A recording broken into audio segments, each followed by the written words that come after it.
Well, we cross live now to SABC News reporter Patricia who's in Tshwane at the Union Buildings, where hundreds of people are paying tribute to women who lost their lives to gender-based violence. Patricia, it's a black day for South Africa. Many have gathered there, all genders have gathered there. Just share with us what some of those who took the time today to be part of that powerful 15 minutes of silence had to say about this moment. Well, indeed, very powerful, and you could almost cut the tension and the emotion that was really captivating that moment of silence. You could cut it with a knife. That's just how powerful it was. And ultimately, what the women who have gathered here are saying is enough is enough.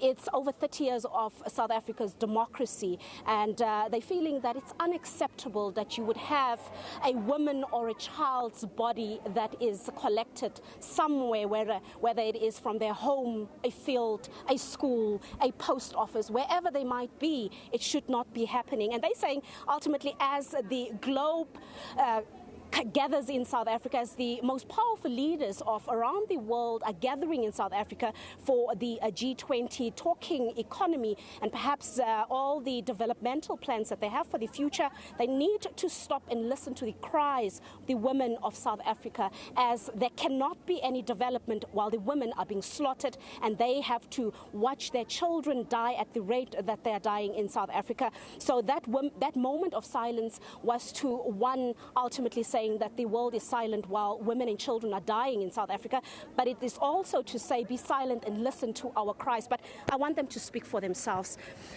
You really look captivating. I'm not sure should I say beautiful or whether you are motivating, both of you. Just tell us about the inspiration and what's the message behind it. Hi everyone, so I am here to support my friend. This is a very personal journey for her, and honestly I would love if she'll be the one to really say something to you.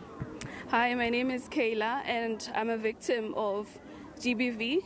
I was raped when I was a child, and it has always been painful to be silenced and not have people stand by you.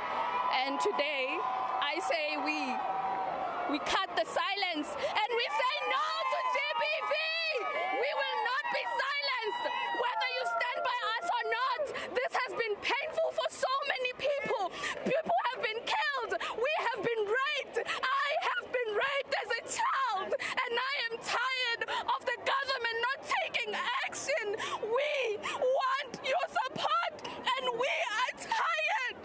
And I will not be silenced. I will not be silenced. Till this day, I still fight for my case. When I was raped as a child, I still stand at the magistrate and tell them, why didn't you arrest my rapist? I am tired. I still go to court in Guyani Magistrate, and I will still fight. Yes,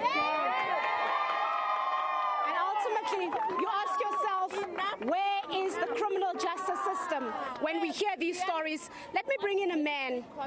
You've heard a woman tell her story of horror, of pain, of trauma. When you hear that, what goes through your mind?